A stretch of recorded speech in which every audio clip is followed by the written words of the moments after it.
Келесі аптада анам тағы сөз бастады. Балам, мен саған ештеңені зорлап істетпеймін, бірақ менің бір ғана тілегім бар. Айтыңыз апа, мен бұл дүниеден кетпей тұрып, келінің шай құйғанын көрсем деймін. Даусы дірілдеп кетті. Менің де тамағыма өксік тығылды. Анам өмірінде бірінші рет менен бір нәрсе сұрап отырғандай сезілді. Менің жүрегімде басқа адамның аты жазылып тұрғанын алғаш кездескен күннің өзінде ақ сезіп тұрған екен. Айшаны көрген күннен кейін бірнеше апта өтті. Мен ол туралы көп ойланбауға тырыстым. Бірақ анам анда-санда. Қыздың халі қалай екен деп сөз арасында айтып қоятын. Мен жауап бермейтінмін. Бір күні ауылдың шетіндегі шөп шабуға шықтым. Күн еңкейіп қалған кез. Қасымда көрші ауылдың қариясы келе жатты. Әңгіме арасында кенет, «Сен Айшаны көрдің ғой», деді. «Иә, жақсы қыз, көп қиындық көрген». Мен үнсіз тыңдап қалдым. Әкесі ерте қайтыс болды. Содан бері шешесі екеуі бір-біріне сүйеніп келеді. Қанша жерден құда түсушілер келсе де, шешесін жалғыз қалдырмаймын деп талайына келіспеген. Осы сөзден кейін жүрегімде әлде бір құрмет пайда болды. Бірнеше күннен соң мағашым тағы келді. Балам, қыз жағы ештеңеге асығып отырған жоқ. Бір ғана нәрсе айтты. Не деді? Егер Нұржанның көңілі болмаса, ешкімді қинамаңыздар деді. Мен таңырқап қалдым. Өзі айтты ма? Иә. Адамның жүрегінде басқа біреу тұрса, мен оның орнын баса алмаймын депті. Мен үнсіз қалдым. Ол мұны қайдан білді? Біз бір-ақ рет сөйлестік қой. Сол түні ұйықтай алмадым. Айшаның сол бір сабырлы жүзі көз алдымнан кетпеді. Ол менен ештеңе сұрамады, ештеңеге ренжіген жоқ. Тек менің ішімде жазылмаған жара барын сезгендей болды. Ертеңіне өзім көрші ауылға бардым. Бұл жолы ешкімге айтқан жоқпын. Айша аулада кір жайып жүр екен. Мені көргенде сәл таңғалды. «Ассалаумағалейкум». «Уағалейкум ассалам». Біраз үнсіз тұрдық, ақыры мен сөз бастадым. «Саған бір нәрсе айтуым керек». Ол жай ғана басын изеді. Тыңдап тұрмын. Мен терең дем алдым. «Егер мен саған үйленсем, саған әділетсіздік жасаудан қорқамын». Айша үнсіз тыңдап тұрды. «Себебі, мен бір адамды шын сүйдім, және оны әлі ұмытқан жоқпын». Ұзақ үнсіздік орнады. Жел ғана ағаш бұтақтарын баяу тербетіп тұрды. Айша төмен қарап біраз тұрды да жай ғана жымиды. Мен соны алғаш көрген күні-ақ сездім. Мен таңырқап кеттім. «Қалай? Адамның көзі өтірік айтпайды. Сіз менімен сөйлескенде жүрегіңіз басқа жақта тұрғанын байқабым». Мен үнсіз қалдым. Айша сөзін жалғастырды. «Мен сізден өткеніңізді ұмытыңыз деп сұрамаймын. Өткен өмірді ешкім өшіре алмайды. Бірақ, егер бір күні жүрегіңізде маған деген құрмет пайда болса, сол маған жеткілікті». Мен оның жүзіне ұзақ қарадым. Сол сәтте алғаш рет түсіндім. Кейбір адамдар өмірге дауыл болып келеді, ал кейбір адамдар жараланған жүрекке тыныштық болып келеді. Сол күні үйге қайтып бара жатып, өзіме бір сұрақ қойдым. Махаббат өмірде бір-ақ рет келе ме? Әлде адамға Алла екінші мүмкіндік те бере ме? Айшамен болған әңгімеден кейін үйге кеш қайттым. Анам есік алдында күтіп отыр екен. Мені көріп, «Балам, қайда барып келдің?» деп сұрады. Мен жасырмадым. Айшамен сөйлестім. Анам үндемей қалды. Үйге кіріп шай ішіп отырғанымызда анам жай ғана «Не деді?» деп сұрады. Мен ұзақ үнсіз отырдым. Сосын баяу ғана «Ол өте ақылды қыз екен апа». Иә, ол менің жүрегімде басқа адам барын сезіпті. Анамның қолындағы қасық тоқтап қалды. Сонда да ренжімеді ме? Жоқ, керісінше. «Өткеніңді ұмыт демеймін» деді. Анам көзінің жасын білдіртпей сүртіп алды. «Ондай қыз сирек болады балам». Сол түні мен көп ойландым. Сәулені ұмытқан жоқпын, ұмыта да алмаймын. Бірақ өмір тек менің ғана қайғымнан тұрмайды екен. Анам бар, оның арманы бар. Менің де алдымда жауапкершілік бар. Ертеңінде таңертең анам сандықтың қақпағын ашып отыр екен. Мен үндемей қасына келдім. Ол баяғы текеметті жайлап сипап отыр. Апа, неге аштыңыз? Ол жымиып қойды. Білесің бе балам, кейде мына текеметке қарап отырып сәулені аяймын. Мен таңырқап қалдым. Неге? Өйткені бұл қыздың арманы осы жіптердің арасында қалып қойғандай. Мен үндемедім. Анам сөзін жалғастырды. Бірақ тірі адам өткеннің ішінде өмір сүрмеуі керек. Мен саған осыны ғана айтамын. Бірнеше күннен кейін нағашым тағы келді. Бұл жолы көп отырмады, шығарда ғана. Қыз жағы асықтырмайды, жауапты өзің бер. Бірақ көп күттірме, қыздың да тағдыры бар деді. Осы сөз мені ұзақ ойландырды. Сол кеште анам аулада кір жайып жүр екен. Жанына барып тоқтадым. Апа, ол маған бұрылды. Егер мен келіссем, ризасыз ба? Анамның көзіне жас толып кетті. Бірақ ол бірден жауап бермеді. Жақындап келіп, екі қолын бетіме қойды. Балам, мен сенің сәулені сүйгеніңе ешқашан қарсы болған емеспін. Тағдыр қарсы болды. Егер бүгін жаңа өмір бастауға бел бусаң, бұл сәулені ұмытқаның емес. Бұл өмірді қабылдағаның. Сол сөзден кейін анам маңдайымнан сүйді. Мен бала күнімнен бері оның дәл осылай сүйгенін алғаш рет сезіндім. Сол түні мен шешім қабылдадым. Ертең Айшаның үйіне тағы бір рет барамын, бірақ бұл жолы жай қонақ болып емес еді. Ертеңіне таңертең ерте ояндым, түнде көзіле алмадым. Бұл жолы жолға шығарда жүрегім бұрынғыдай алып ұшып тұрған жоқ. Керісінше, ішімде бір тыныштық орнағандай. Мүмкін, адам тағдырынан қаша алмайтын сәт осындай болатын шығар. Анам дастарханға шайын қойып отыр екен. Мен киініп шыққанымды көріп, «Бүгін қайда барасың, балам?» деп сұрады. «Көрші ауылға». Анам бәрін түсінгендей үнсіз басын изеді. Бір сәттен кейін орнынан тұрып, сандықтың қасына барды. Қақпағын ашып, ішінен аппақ орамал алып келді. Орамалды екі қолмен маған ұстатты. «Мынаны қалтаңа салып жүр. Әжеңнің орамалы. Жолың ашық болсын». Мен үнсіз алып, кеудемнің қалтасына салдым. Анам дәл есіктен шығарда мені тоқтатты. «Нұржан», мен бұрылдым. «Бір нәрсені есіңнен шығарма». «Не, апа? Әйел адамның бақыты оның байлығында емес, күйеуінің жүрегіндегі орнында. Егер Айшаны таңдасаң, оған ешқашан әділетсіздік жасама». Мен басымды изедім. «Уәде беремін». Көрші ауылға тұсауа жеттім. Бұл жолы үйдің іші де өзгеше қарсы алды. Үлкендер төрге шығарды, шай берілді. Әңгіме ауа райынан басталып, ауылдың тіршілігіне ауысты. Бірақ бәріміздің күтіп отырғанымыз бір әңгіме екенін бәрі сезіп отыр. Ақыры Айшаның нағашысы сөз бастады. «Балам, шешіміңді ойландың ба?» Мен асықпай жауап бердім. «Иә». Үй іші тына қалды. Егер Айша қарсы болмаса, мен осы шаңырақпен құда болуға ниеттімін. Бөлменің ар жағында отырған Айшаның анасы көз жасын сүртіп отыр екен. Ал Айша болса, басын төмен салып үнсіз отырды. Біраздан кейін ғана үлкендердің рұқсатымен дастарханға шай әкелді.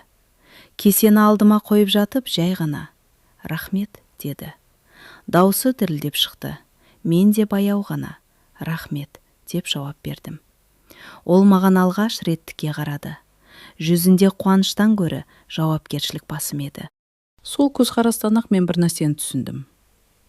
Бұл қызда бұл некеге ойын үшін емес, тағдыр деп қарап отыр. Қайтарда Айшаның анасы мені сыртқа дейін шығарып салды. «Балам, бір ғана өтінішім бар, айтыңыз». Қызым өте сабырлы, бірақ жүрегі нәзік. Көңіліне қаяу түсірме. Мен басымды иіп, қолымнан келгенше бақытты етуге тырысам, дедім. Үйге кешке қарай жеттім. Анам есік алдында күтіп отыр екен. Мен алыстан көріп ақ бәрін түсінгендей болды. «Не болды, балам?» Мен жымиып, «Апа, құда түсуге келісіп келдім». Ана қатты қуанды, сосын үнсіз ғана: Бүгін әкең тірі болғанда қатты қуанар еді деді. Мен алғаш рет анамның жүзіне шынайы қуаныштың қайта оралғанын көрдім. Ал өзімнің жүрегімде бір есік баяу жабылып, екінші есік енді ғана ашылып келе жатқанын сездім. Үйге кірген күн-ақ анамның бойына жан біткендей болды. Ертесіне ерте тұрып, үйдің ішін жинастырды. Сандықтарды ашып, төрдегі көрпелерді күнге жайды. Мен сыртта қораның жұмысымен жүргенімде ауылдың 2-3 әжесі келіп қалыпты. Құтты болсын, Алла баянды етсін деп құшақтасып жатты. Сол күні біздің шаңыраққа көттен бері кірмеген қуаныш қайта келгендей болды. Бір аптадан кейін нағашылар жиналып құда түсетін күн белгіленді. Анам мені кешке шақырып алды. Балам, құда түсуге барамыз, бірақ бір нәрсені ұмытпа. Не апа? Бұл қыз бізге келін болып емес, біреудің аманаты болып келеді. Сен соны әрдайым есінде сақта. Мен үнсіз басымды изедім. Белгіленген күні көрші ауылға жолға шықтық. Алдымызда ақсақалдар, артымызда ағайындар. Әдет бойынша кәде сыйымызды алып барғанбыз. Айшаның үйіне кіргенде үлкендер төрге оздырды. Бата жасалып, әңгіме басталды. Көп замай ауылдың ең сыйлы ақсақалы орнынан тұрды. Екі жас бірін-бірі сыйласа, екі әулетте тату болады. Біз бүгін тек екі баланы емес, екі әулетті табыстыруға келдік. Үй іші түгел, әумин деді. Сәлден соң Айша шай құйып кірді. Бұрынғыдан да сабырлы. Жүзінде ұяң күлкі. Үлкендердің кесесін толтырып жүр. Кезек маған келгенде қолы сәл ғана дірілдеп кетті. Кесе сылдыр етіп табаққа тиіп кетті. Үлкендер күліп жіберді. Келін ұялып тұр ғой. Айша қызарып төмен қарады. Мен де еріксіз жымидым. Сол сәтте оның жүрегінде де толқу бар екенін сездім. Құдалық біткен соң үлкендер сыртқа шықты. Мен де аулаға беттедім. Айша есік алдында жалғыз тұр екен. Біз алғаш рет ұзақ үнсіз қатар тұрдық. Ақыры ол өзі сөз бастады. Мұржан, иә, сізге бір ғана уәде керек. Қандай? Ол маған тіке қарады. Өткеніңізді ешқашан жасырып өмір сүрмеңіз. Бірақ өткеніңізді бүгінгі бақытымызға айналдырмаңыз. Мен оның сөзінің салмағын бірден түсіндім. Ұзақ үнсіздіктен кейін уәде беремін дедім. Айша жай ғана басын изеді. Маған басқа ештеңе керек емес. Қайтар жолда анамның көңілі ерекше көтеріңкі еді. Балам, Айша жақсы қыз екен. Мен жымиып, иә апа. Алла қаласа, бұл үйдің шамын сөндірмейді. Анамның сол сөзін естігенде жүрегімде әлде бір жылылық пайда болды. Бірақ дәл сол сәтте үйдегі сандықтың ішінде жатқан текемет көз алдыма елестеп кетті. Оның ортасындағы қызыл өрнек. Өткен өмірдің үнсіз куәсындай, мені әлі де ішімнен бақылап тұрғандай сезілді. Құдыста түскеннен кейін ауыл ішінде қуанышты хабар тез тарады. Көрші қолаң келіп, құтты болсын, бастарың аман, бақтарың баянды болсын деп, ақ батасын беріп жатты. Анамның жүзіне көптен бері көрмеген күлкі қайта оралды. Бір күні кешке екеуміз аулада шай ішіп отырдық. Күн қызарып батып барады.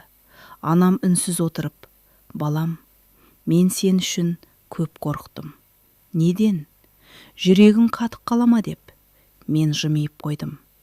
Адамның жүрегі тас болмайды екен апа, тек жарасы ұзақ жазылады. Анам басын изеді. Дұрыс айтасың.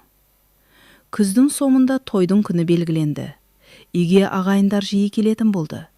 Бірі мала келеді, бірі көрпе тігеді, бірі ақылын айтады. Ауылдың үлкендері, үйлену екі адамның ғана емес, екі әулеттің тойы деп жүрді. Тойға 3 күн қалғанда үйдің ішін реттеп жүріп, анам сандықты тағы ашты. Ішіндегі текеметті шығарып күнге жайды. Мен үнсіз қарап тұрдым. Анам оны қағып сілкіп жатып, әдемі дүние екен, қанша жыл өтсе де өңі кетпепті деді. Мен текеметке ұзақ қарадым. Ортасындағы қызыл өрнек бұрынғыдай анық көрінеді. Жақындап барып қолымды тигіздім. Анам байқап қалды. Саған бұл текемет ерекше көрінеді-ау. Мен жай ғана «Иә» дедім. Артық ештеңе айта алмадым. Той күні де келді. Ауылдың іші думанға толды. Аттар байланып жатыр. Қазан көтерілді. Әйелдер ән айтып жүр. Балалар жүгіріп ойнап жүр. Менің жанымда достарым. Бірақ дәл сондай үлкен қуаныштың ортасында да ішімнің бір түкпірі үнсіз еді. Кешке беташар аяқталған соң Айша біздің шаңырақтың босағасынан аттады. Анам оны құшақтап, «Қош келдің қызым» деді. Айша иіліп сәлем салды. Сол сәтте анамның көзінен аққан жасты көрдім. Бұл мұңның жасы емес еді. Бұл көптен күткен арманының орындалған сәтіндегі көз жасы болатын.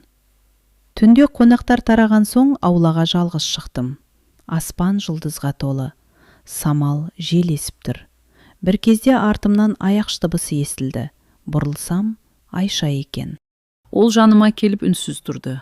Біраздан кейін ғана жайлап: «Сіз әлі де оны есіңізге аласыз ба?» деп сұрады. Мен өтірік айтқым келмеді. «Иә». Айша үнсіз басын изеді. Мен соны естігім келген. Мен таңырқап қарадым. Неге? Ол жай ғана күлімсіреді. Өйткені өткенін ұмытатын адам бір күні бүгінгісінде ұмытып кетуі мүмкін. Ал өткеніне адал адам бүгінгі бақытына да адал болады. Мен оның сөзінен кейін ұзақ үнсіз тұрдым. Сол түн алғаш рет Айшаға деген жүрегімде үлкен құрмет пайда болды. Ал махаббат, ол уақыттың еншісінде еді. Уақыт өз ағысымен өте берді. Қыс өтіп көктем келді. Ауладағы қар еріп, жер бусана бастады. Айша біздің шаңыраққа тез сіңісті. Таң ата тұрып самаурын қояды. Ананның жағдайын сұрайды. Мен жұмыстан келгенше кешкі асын дайындап қояды. Екеуінің күлкісі үйге жылу сыйлайтын. Кейде сырттан кіріп келе жатып, олардың бірге күліп отырғанын көрсем, ішім жылып сала беретін. Бір күні анам маған қарап: «Балам, Аллаға шүкір, үйдің берекесі келді» деді. Мен Айшаға көзімнің қиығын салдым. Ол ұялып төмен қарады. «Мұның бәрі Айшаның арқасы, апа». Анам жымиып: «Жоқ балам, береке бір адамның арқасында келмейді. Береке сыйластықтан келеді». Күндердің бірінде ауылда үлкен ас болды. Бүкіл ауыл жиналды. Айша да әйелдермен бірге ас әзірлеп жүрді. Мен сыртта ер адамдармен қызмет істеп жүргенмін. Бір кезде екі кемпірдің әңгімесі құлағыма келді. Нұржанның келіні қандай инабатты. Иә, енесіне туған қызындай қарайды екен. Осы сөздерді естігенде өзім де байқамай күліп жібердім. Кешке үйге қайттық. Анам қатты шаршаған екен. Айша аяғын жылы суға салып, өзі жуып берді. Мен үнсіз бақылап отырдым. Анамның көзіне жас келді. «Қызым, мұны неге істеп жатырсың?» Айша күлімсіреп: «Сіз енді менің де анамсыз ғой». Сол сөзден кейін анам оны құшағына қысты. Мен сыртқа шығып кеттім.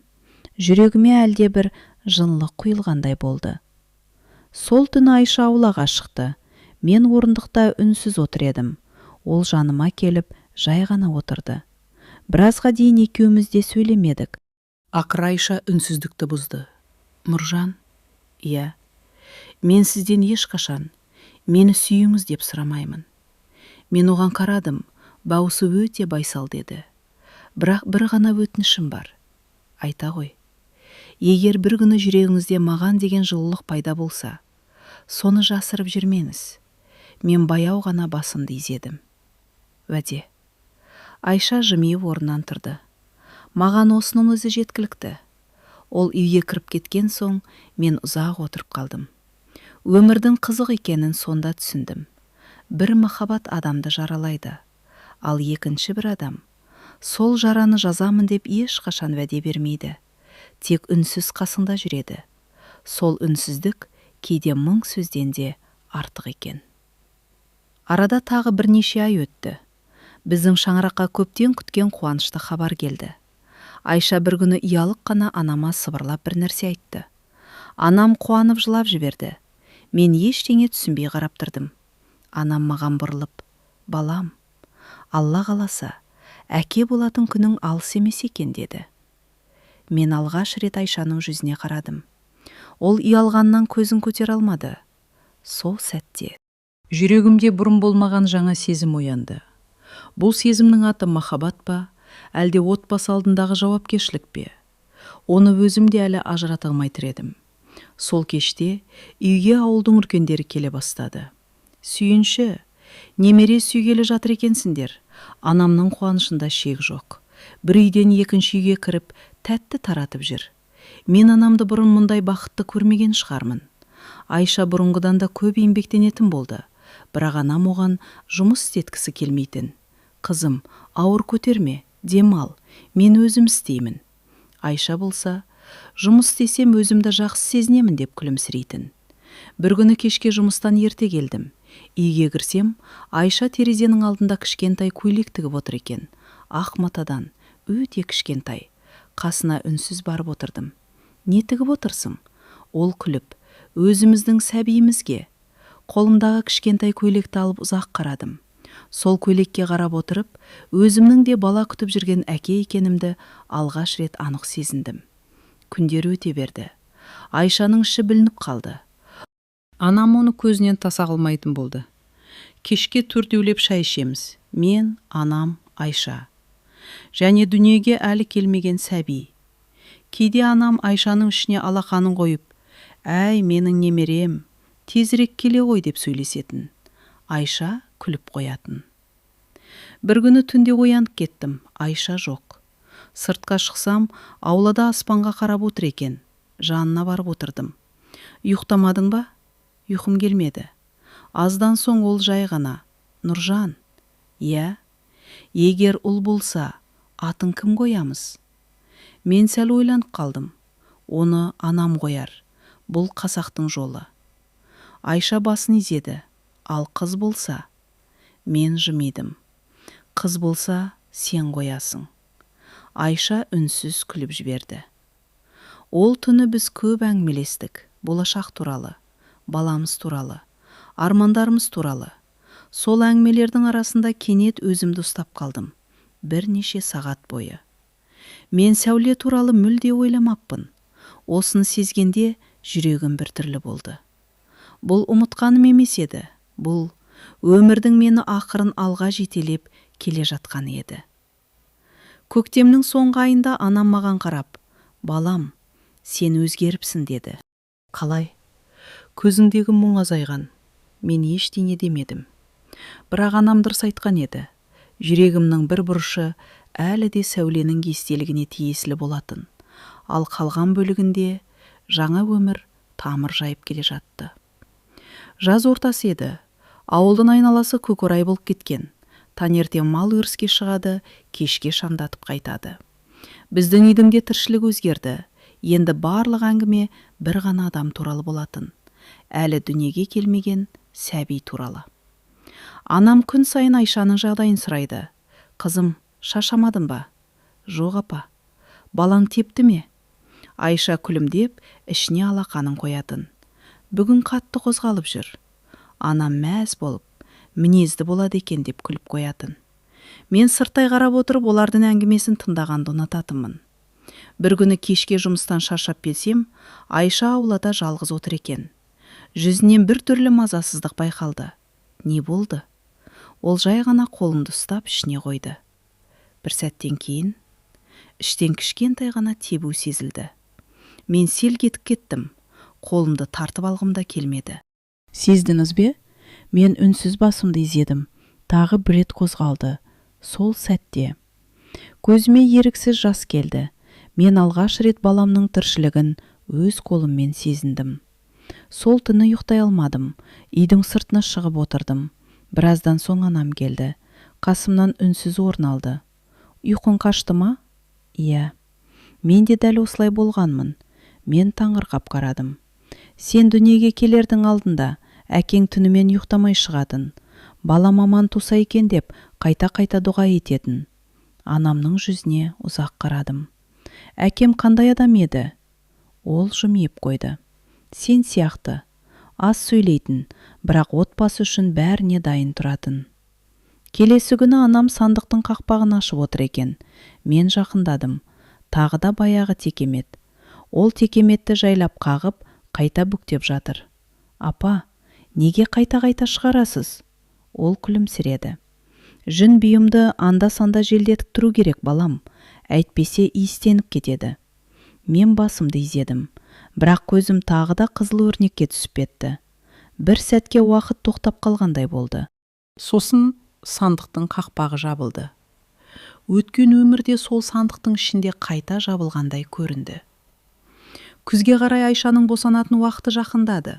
Анам күн сайын дайындық жасап жүрді. Кішкентай бесік әкелінді.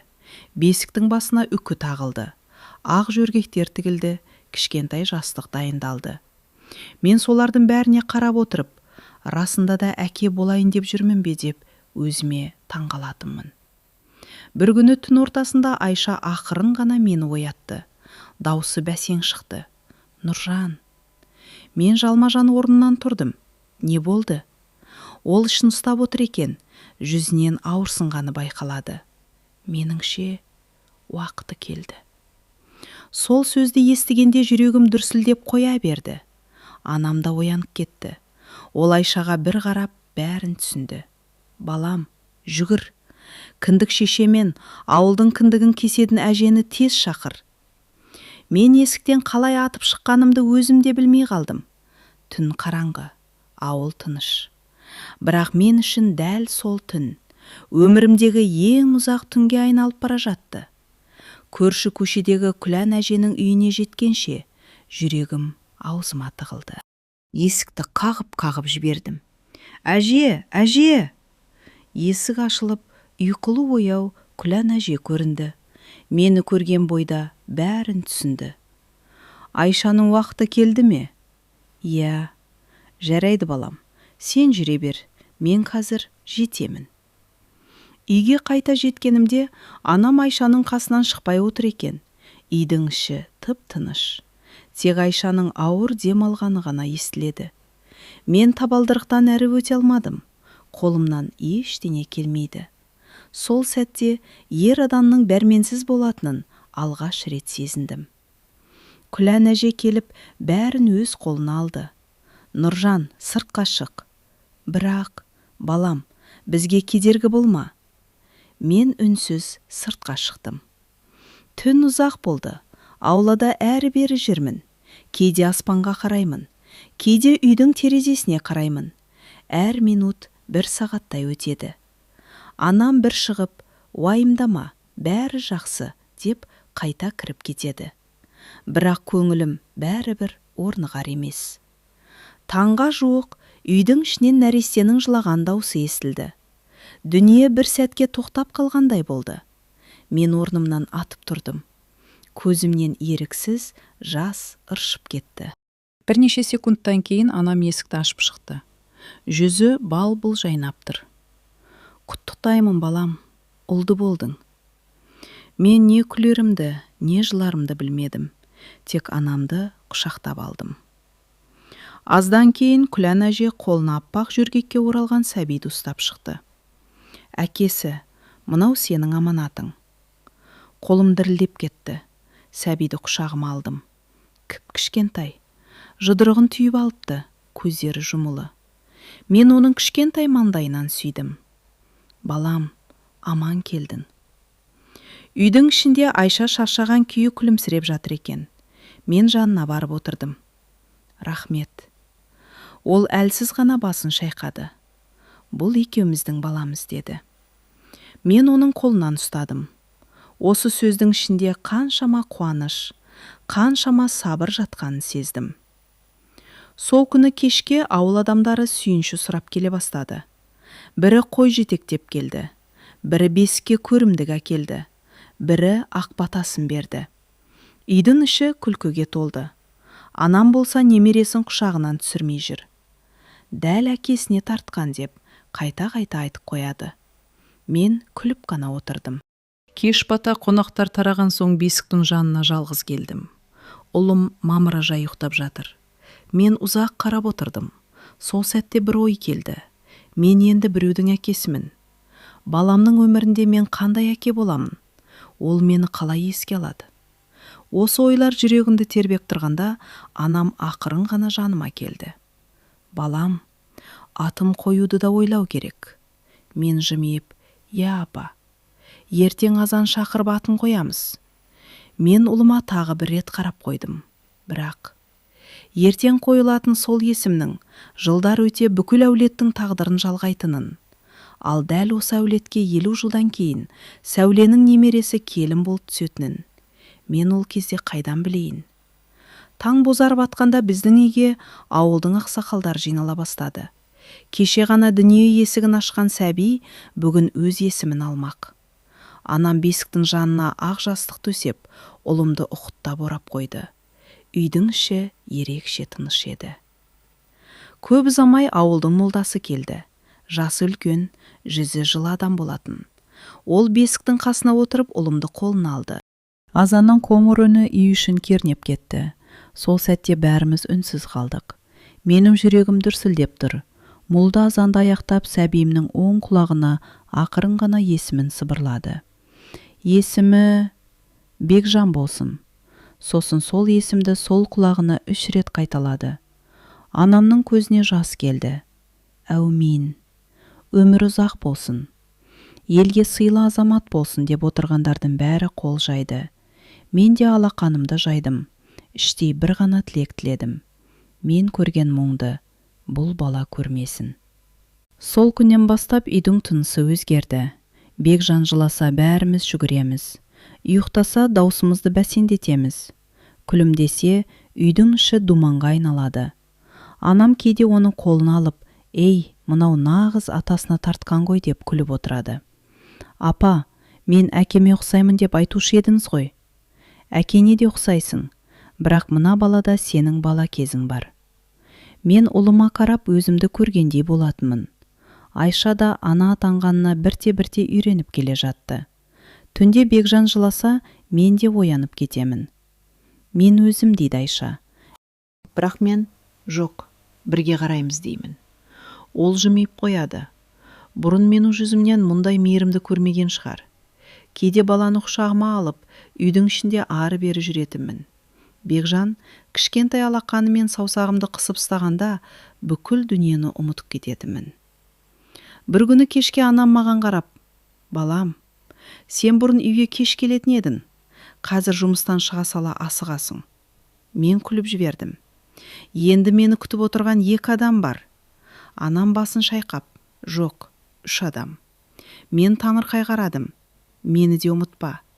Екеуміз күліп жібердік. Күзге қарай Бекжан еңбектей бастады. Үйдің ішін түгел аралап шығады. Бір күні байқамай анамның сандығына дейін жетіп қалыпты. Қақпағын ұстап тартқылай бастады. Анам жүгіріп барып, «Ей, бұзық, мына сандыққа жолама. Мұнда біздің өткен өміріміз жатыр» деді күлімсіреп. Мен ол сөзге аса мән бермегендей болдым. Бірақ жүрегім бір түрлі шым ете қалды. Себебі сол сандықтың ішінде Сәуленің соңғы аманаты жатқанын мен ғана білетінмін. Сол түні бәрі ұйықтап болған соң, мен жалғыз өзім сандықтың жанына келдім. Қақпағым аштым, текеметті жайлап қолыма алдым. Жүнінің иісі баяғыдай, қызыл өрнегі де сол қалпы. Мен алақанымды өрнектің үстіне қойып көзімді жұмдым. Бақытты болдым ба, Сәуле? Бұл сұраққа жауап болмайтынын білсем де, еріксіз айтып қойдым. Дәл сол сәтте артымнан жай ғана аяқ дыбысы естілді. Жалт бұрылсам. Есіктің алдында үнсіз тұрған Айша екен. Мен абдырап қалдым. Қолымдағы текеметті қайтадан сандыққа салуға асықтым. Бірақ Айша, «Жоқ, жаппаңыз», деді жай ғана. Даусында реніш жоқ еді, тек сабыр бар. Ол ақырын басып жаныма келді. Текеметке ұзақ қарады. «Осы ма?» Мен басымды изедім. «Иә». «Сол кісіден қалған жалғыз белгі ме?» Мен ауыр күрсіндім. «Иә». Айша үнсіз отырып қалды. Үйдің іші тып-тыныш. Сыртта күздің самалы ғана естіледі. «Мен сізден ешқашан сұрамадым». Бірақ бүгін сұрайыншы. Мен оған қарадым. Осы текеметті көрген сайын жүрегіңіз ауыра ма? Мен біраз үнсіз отырдым. Бұрым қатты ауыратын. Ал қазір мен қызыл өрнекке көз салдым. Қазір мұңаямын, бірақ бұрынғыдай күйремеймін. Айша терең дем алды. Демек, жараңыз жазылып келе жатыр екен. Толық емес. Толық жазылмаса да болады. Ең бастысы, қанамай тұрса болды. Оның осы сөзінен кейін өзімді жеңіл сезіндім. Айша текеметтің шетіне қолын жайлап тигізді. Өте әдемі екен. Мұны тіккен адамның жүрегі қандай болған елестету қиын емес. Мен үндемедім. Өйткені ол бәрін дұрыс айтып тұр еді. Нұржан, иә, мен сізден бір нәрсе сұрасам бола ма? Әрине. Осы текеметті ешқашан өртемеңіз. Мен таңырқап қалдым. Неге? Айша жымиып. Өйткені бұл тек сіздің өткеніңіз емес. Бұл бір адамның адал махаббатының ізі. Ондай дүниені жоқ қылуға болмайды. Мен оның жүзіне ұзақ қарадым. Осы әйелдің кең жүрегіне тағы бір рет таңғалдым. Мен сандықтың қақпағын ақырын жаптым. Рахмет, Айша. Не үшін? Түсінгенің үшін. Ол басын шайқады. Мен бәрін түсіндім деп айта алмаймын. Бірақ сізді түсінуге тырысып келемін. Сол маған жеткілікті. Сол күннен кейін біз бұл тақырыпты қайта қозғамадық, бірақ бір нәрсе өзгерді. Мен енді өткенімді Айшадан жасыруды доғардым. Ал Айша, ол өткеніммен емес, бүгінгі күніммен өмір сүрді. Сондықтан біздің шаңырақта тыныштық орнады. Жылдар өте бастады. Бекжан тәй-тәй басты. Алғашқы сөзін айтты. Алғаш рет әке дегенде менің көзіме тағы да жас келді. Анам болса, көрдің бе балам, адамның бақыты кейде өзі байқамай келіп есігін қағады деді. Мен үнсіз күлімсіредім. Иә, тағдыр менен бір бақытты алып кеткен еді. Бірақ оның орнына басқа бір бақытты ақырын ғана қолыма ұстатқанын мен енді ғана түсіне бастаған едім. Жылдар бірінің соңынан бірі өте берді. Кеше ғана бесікте жатқан Бекжан енді аулада жүгіріп жүр. Бір күні таяқтан ат жасап шабады. Бір күні менің ескі тымағымды киіп алып, әке, мен де жұмысқа барамын деп күлдіреді. Үйдің іші баланың күлкісіне толды. Сол күлкі біздің шаңырақтың берекесіне айналды. Анамның да жасы ұлғайып келе жатты. Шашына ақ түскен, жүрісі баяулаған, бірақ немересін көрсе жасарып кететін. Бекжан, бері кел. Әже, ертең айтшы. Екеуі кешке дейін әңгімелесіп отырады. Мен сырттан кіріп келген сайын сол көріністі көріп іштей шүкіршілік ететінмін. Бекжан 5 жасқа толған жылы алғаш рет мектепке даярлай бастадық. Бір күні кешке ол менің тіземе отырып, әке, иә балам, мен өскенде сіз сияқты боламын. Мен күліп, неге? Өйткені сіз бәрін жөндей аласыз. Ағашты да, арбаны да, үйді де. Мен оның басынан сипадым. Жоқ балам, сен менен де жақсы адам бол. Ол ештеңе түсінбесе де, боламын деп күліп жіберді. Сол түні анам маған қарап, балам, баланың алдында әр сөзіңді ойланып айт. Неге?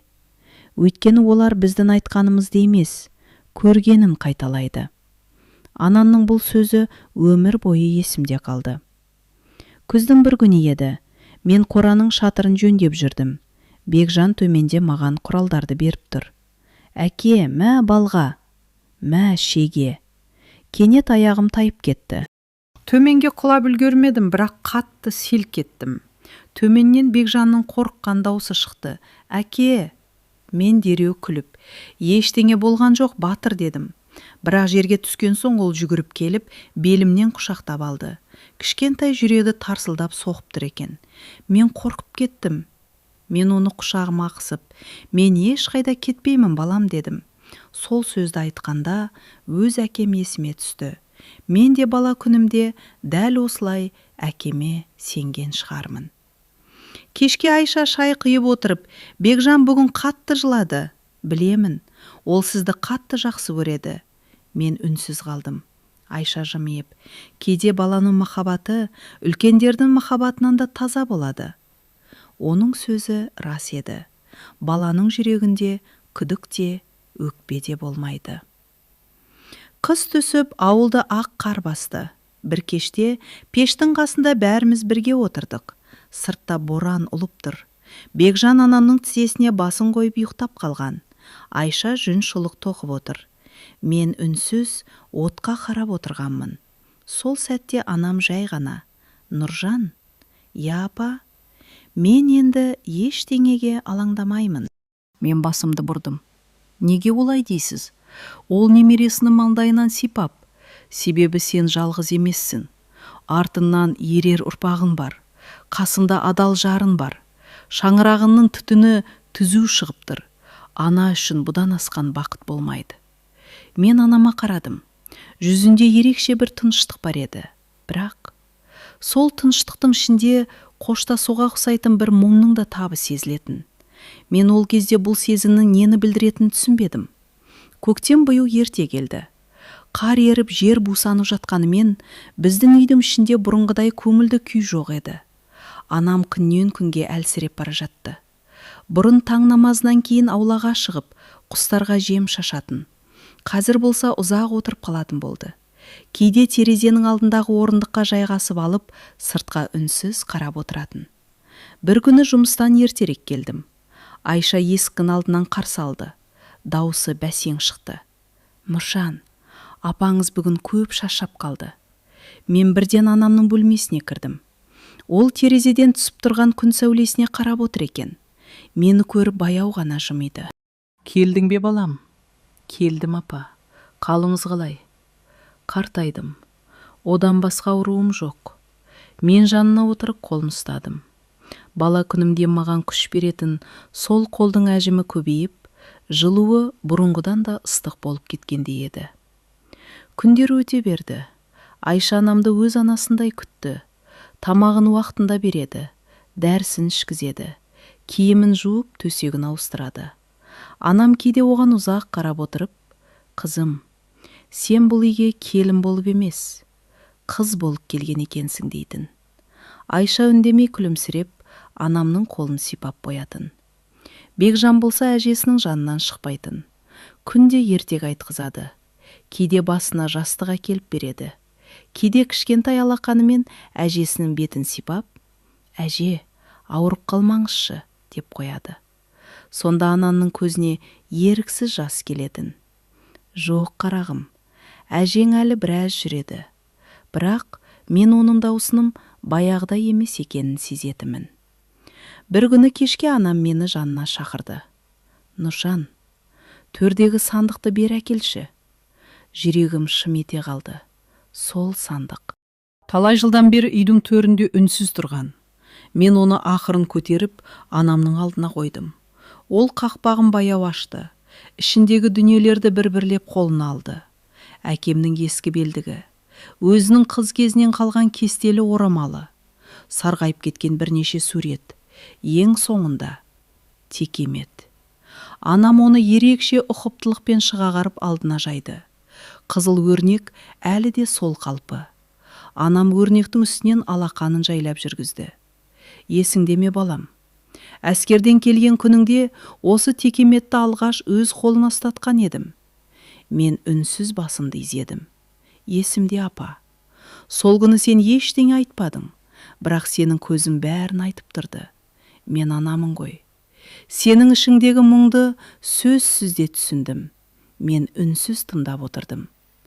Осы текеметті неге сақтап қалғанымды білесің бе? Өйткені бұл сәуленің аманат еді». Анам басын изеді. «Иә, бірақ тек соның ғана емес. Бұл адал махаббаттың куәсі. Адал сезімді өртеп жіберуге болмайды, жоқ қылуға болмайды. Сондықтан мен оны осы үйдің төрінде сақтап келдім». Көзіме жас келді. «Рахмет сізге апа. Маған рахмет айтпа.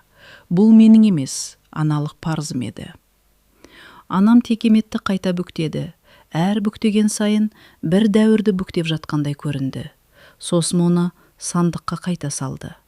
Қақпағын жаппастан бұрын маған қарап: Мен кеткеннен кейін де осы текемет осы үйде қалсын. Ешкімге бере көрме, ешкімге сатпа. Бұл енді сенің ғана емес, біздің әулеттің аманаты.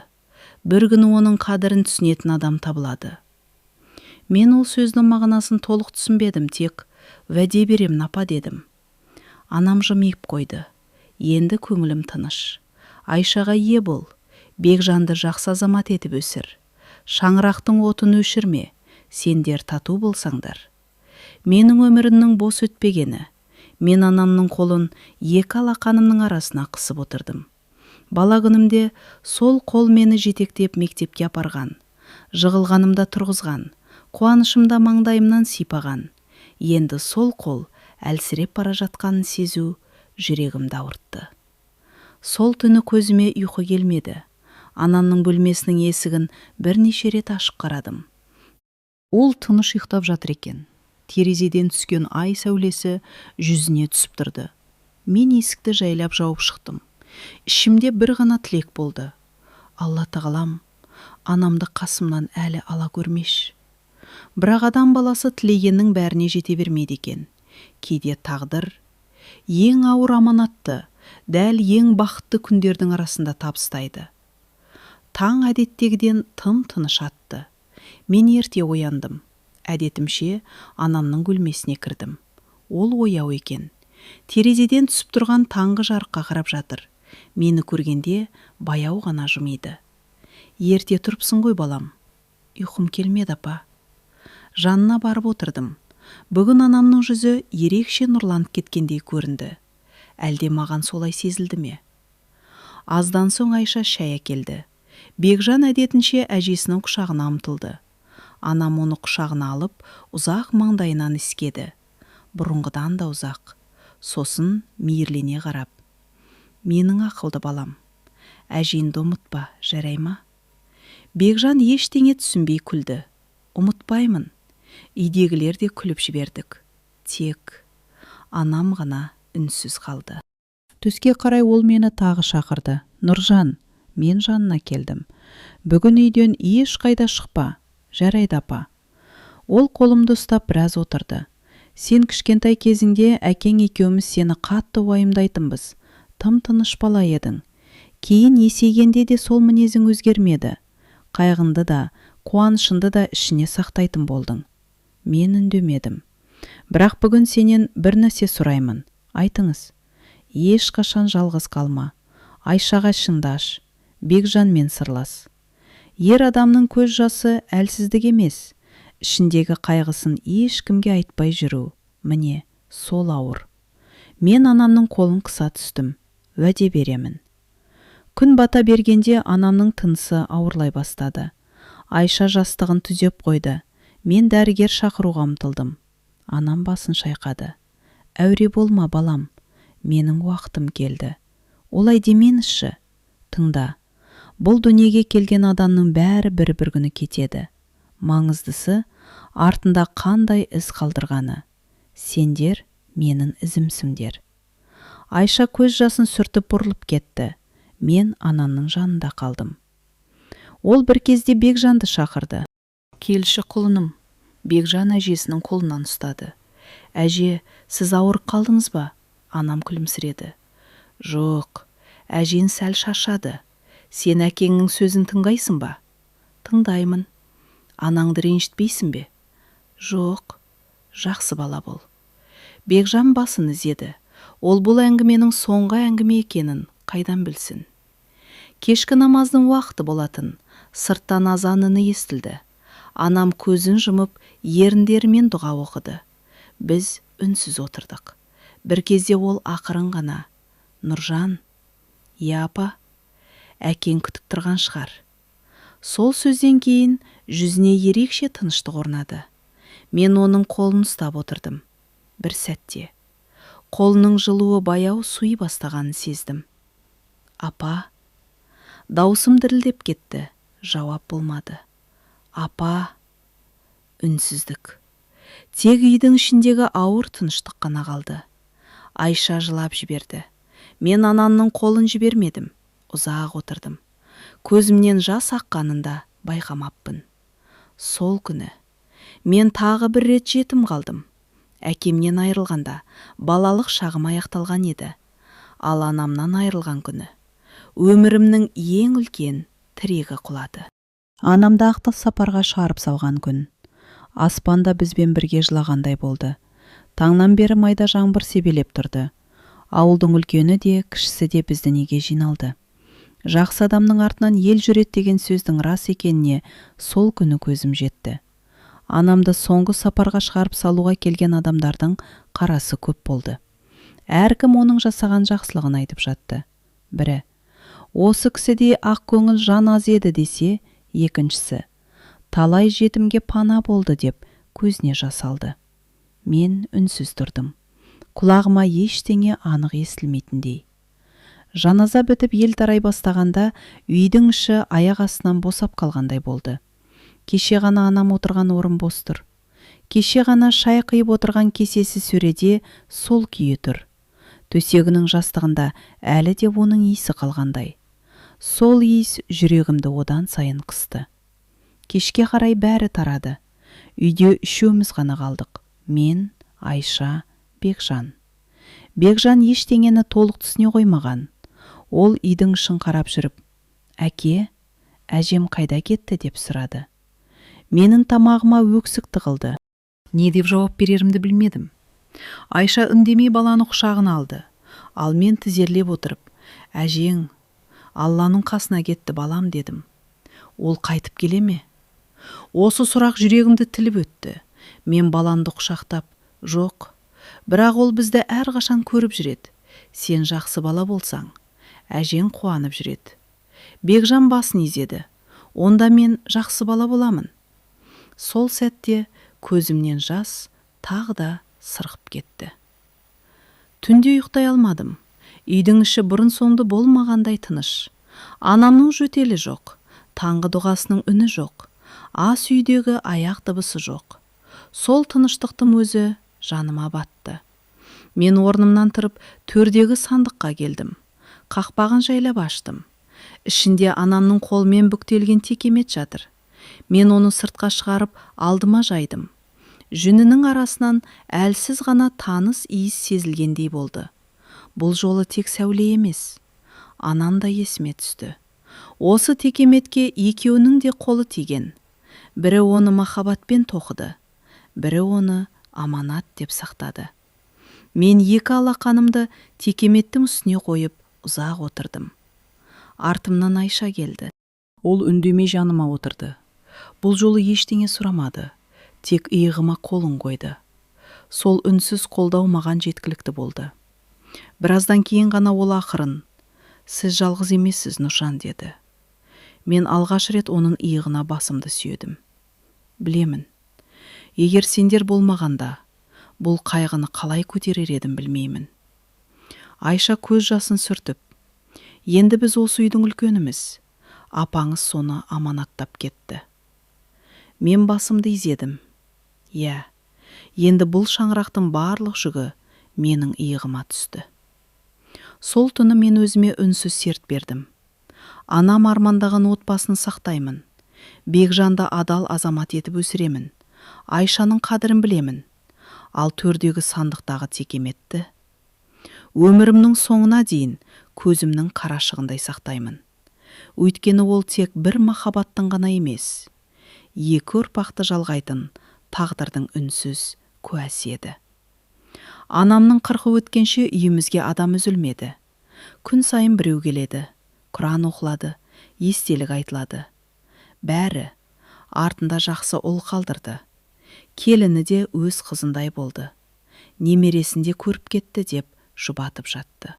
Бірақ адамның көңіліндегі бос орынды ешқандай сөз толтыра алмайды екен. 40 күн өткен соң үй іші бұрынғы тіршілігіне қайта оралғандай болды. Тек бұрынғыдай емес. Шай дастарқанның бір бұрышы бос. Кешкі әңгімеде бір дауыс жетіспейді. Төрдегі сандықтың жанынан өткен сайын жүрегім шым ете қалады. Бір күні таңертең Бекжан жүгіріп келді. «Әке». «Иә балам». «Әжемнің гүлдерін суарайын ба?» Мен үнсіз қалдым. Анам аулаға раушан гүлдерін өзі еккен еді. күнде таңертең солармен сөйлесіп жүретін. Мен күлімсіреп, суар балам, әжең қуанар еді. Бекжан кішкентай шелегін көтеріп алып, гүлдердің түбіне су құя бастады. Сол сәтте мен анамның тәрбиесі үзілмегенін түсіндім. Ол енді немересінің бойында жалғасып келе жатқан еді. Күзге қарай шаруамыз көбейді. Мен жұмысты бұрынғыдан да көп істейтін болдым. Бекжан да есейіп келеді. Мектепке баруына аз уақыт қалды. Кейде кешке аулада екеуміз ағаш жонып отырамыз. Әке, иә, әжем сізді көп жақсы көрді ме? Мен күліп жібердім. Өте қатты жақсы көрді. Сіз де жақсы көрдіңіз бе? Әрине. Онда неге кейде жылайсыз? Бұл сұраққа жауап беру оңай болмады. Мен біраз ойланып, балам, адам қатты жақсы көрген адамын сағынғанда да жылайды. Бекжан ойланып қалды. Сосын жай ғана, мен сізді ешқашан сағынбаймын. Неге? Өйткені сіз менің жанымда жүресіз. Мен оны құшағыма қысып алдым. Сол жылы күздің соңында ауылға жаңа мұғалім келді. Жас жігіт екен. Үй-жайы жоқ болған соң, ауыл адамдары уақытша бір үйге орналастырып жатты. Оны көргенде өзінің жастық шағым есіме түсті. Арманы көп, үміті көп. Өмірдің әлі қандай сынақ дайындап тұрғанын білмейді. Мен оған қолымнан келгенше көмектестім. Сол кезде әкемнің емес, анамның сөзі есіме түсті. Жақсылық жасаудан ешқашан шаршама балам. Күндердің бірінде кешкі шәй үстінде Айша маған қарап, Нұржан, менің сізге бір жаңалығым бар. Ол күлімсіреп отыр, бірақ көзінен аздап толқу байқалады. Қандай жаңалық? Ол үнсіз ғана төмен қарады, сосын жайлап. Бекжан жалғыз өспейтін болды. Мен бірден түсіндім. Айша, расында ма? Ол басын изеді. Көзінен қуаныштың жасы жылт етті. Мен орнымнан тұрып, оның қолын ұстадым. Үйдің ішінде тағы да жаңа өмірдің лебі сезілді. Бірнеше жыл бұрын осы үйден анамның ақ батасы үзілсе, енді сол үйде тағы бір сәбидің үні естілмек. Сол сәтте жүрегімде бір ой пайда болды. Тағдыр ешқашан бос орын қалдырмайды екен. Бір есікті жапса, екінші есікті міндетті түрде ашады. Көктемнің соңында Айша екінші сәбиін дүниеге келді. Бұл жолы мен бұрынғыдай абыржымадым. Бірақ жүрегімнің дүрсілі бәрібір басылар емес. Таң ата ауылдың кіндік шешесі сыртқа шығып, «Құтты болсын Нұржан, қызың дүниеге келді» деді. Мен Аллаға шүкіршілік етіп, сәждеге жығылдым. Бекжан қарындасын алғаш көрген күні, «Әке, ол біздің үйде қалама?» деп сұрады. «Иә балам, ешкім алып кетпей ме?» «Жоқ, онда мен оны қорғаймын». Сол күннен бастап ол қарындасының бесігінің қасынан шықпайтын болды. Қызымыздың атын Айсұлу қойдық.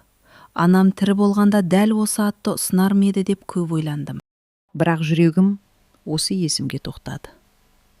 Жылдар өте берді, Бекжан мектепке барды. Айсұлу тәй-тәй басты. Үйіміз қайтадан баланың күлкісіне толды. Мен таңертең жұмысқа кетемін. Кешке балаларым жүгіріп алдынан шығатын. Сол сәтте барлық шаршағаным ұмытылып кететін. Бір күні мектептен келген Бекжан, «Әке, мен бірінші орын алдым» деп қуанып келді. Мен оны құшақтап, «Жарайсың балам, әже көрсе қуанар еді». Осы сөзді естігенде екеуміз де үнсіз қалдық. Уақыт өте, мен колхозда бригадир болып тағайындалдым. Жауапкершілік көбейді. Бірақ үйге қанша шаршап келсем де, балалармен бірге уақыт өткізуге тырысатынмын. Әкемнен ерте айырылдым. Сондықтан өз балаларым әкесіз қалғандай сезінбесін деп барымды салдым. Анамның қазасынан кейін үйдің бар салмағы менің иығыма түсті. Бір кезде мен анамнан ақыл сұрайтын едім. Енді менен ақыл сұрайтындар көбейді. Бекжан ержетті. Малдың жайын менен бұрын ойлайтын болды. Қысқа жем-шөтті де өзі дайындайды. Бір күні кешке, «Әке, енді біраз шаруаны маған тапсырыңыз. Сізде демалыңыз» деді. Сол сөзді естігенде жүрегім шым етті. Кеше ғана етегіме жармасып жүрген бала, бүгін иығымдағы жүкті бөлісуге дайын азамат болып отыр. Күздің соңы еді. Алыстан келген бір таныс біздің үйге түнеп шықты. Шәй үстінде елдің жаңалығын айтты. Қасымбек қайтыс болыпты. Қолымдағы қасық табаққа сарт етіп тиді. Ешкім байқамағандай болды. Мен де білдірмедім. Қашан? Биыл көктемде. Үй іші үнсіз қалды. Айша марқұмға Құран бағыштады. Ал менің ойым мүлде басқа жаққа кетіп бара жатты. Қасымбек. Кезінде мені есігінен қуып шыққан адам. Өз қызын, өз қолымен бақытсыз еткен әке. Бір кезде одан қатты өш едім. Ал қазір ішімде ешқандай кек жоқ екенін түсіндім. Өлім бәрін теңестіретін көрінеді. Қонақ кетерінде аяқ астынан айтпақшы, сәуле жесір қалыпты дейді деді. Мен үнсіз қатып қалдым. Күйеуі ұзақ ауырған екен. Бір қызы бар көрінеді. Ол әңгімені ары қарай жалғастырды. Мен бір ауыз сұрақ қойған жоқпын. Қойғым келді. Бірақ қақым жоқ еді. Кейбір есіктерді тағдыр өзі жауып қояды. Адамның қайта ашуға құқы болмайды екен. Сол түні көзім ілінбеді. Төбеге қарап ұзақ жаттым. Бір кезде ішімнен ғана бақытты болсаң екен деп сыбырладым. Таң ата далаға шықтым. Қора жаққа көзім түсті. Ескі қораның бұрышында анам көзі тірісінде ешкімді жолатпайтын ағаш сандық тұр. Жаңбырдан қарайып кеткен. Қақпағына шаң қонып қалыпты. Бір сәт соған қарай жүре жаздап тоқтадым. Жоқ, әлі ерте. Анамның аманатына тиетін күн келген жоқ. Бұрылдым да үйге қайта кірдім. Сандық сол орнында қалды, ал оның ішінде жатқан текемет. Тағдырдың соңғы сөзін күтіп үнсіз жатты. Қыс артта қалып көктем шықты. Бекжан аудан орталығына жиі қатынай бастады. Басында шаруамен жүр деп ойладым. Бір күні кешке, әке, сізбен ақылдасатын әңгімем бар деді. Даусынан ақ жай сөз емес екенін сездім. Айта ғой балам. Ол біраз үнсіз отырды. Сосын, бір қызды ұнатамын деді. Жымиып жібердім. Соған бола қысылып отырсың ба? Ол да күліп алды. Оның аты Айнұр, мұғалім. Өзінің таңдауы ма? Иә. Әке шешесі қарсы емес пе? Әлі сіздердің жауабыңызды күтеді. Мен орнынан тұрып сыртқа шықтым. Бекжан да соңымнан ерді. Көктемнің жылы желі есіп тұр. Бір кезде мен де дәл осылай әкемнің орнында біреудің жауабын күтіп тұрғанмын. Айырмашылығы, мені ешкім тыңдамаған еді. Ұлым сондай күнді көрмесін деп біледім. Ертең қыздың үйіне барамыз дедім. Бекжан сенбей тұрғандай маған қарады. Шынымен бе? Егер бір-біріңді сыйласаңдар, менен артық қандай рұқсат керек? Ол үндемей келіп мені құшақтап алды. Сол сәтте өзімнің әкемді қатты сағындым. Бір аптадан кейін құда түстік. Айнұрдың әкесі қарапайым, сөзі орнықты адам екен. Бір кезде маған қарап, балалардың бақытына бөгет болмайық деді. Осы бір ауыз сөз жүрегіме қадалып қалды. Балалардың бақытына бөгет болмайық. Қасымбек кезінде дәл осы сөзді айтқанда, бәлкім талай тағдыр басқаша болар ма еді. Той күні Бекжанның жүзіне қарап отырып өзімді көрдім. Жас, арманы көп. Болашаққа сенетін жігіт. Тек айырмашылығы, оның махаббаты жеңді. Менікін тағдыр жеңген еді. Той тарқап қонақтар қайтқан соң Айша қасыма келді. Не ойлап отырсың? Ештеңе. Жоқ. Сен бүгін алыста жүрдің. Мен күліп. Бүгін бір жүк иығымнан түскендей болды. Ұлымды ешкімнің көз жасымен үйлендірмедім. Айша қолымды қысып, сондықтан Алла сенің ұрпағыңа береке береді деді.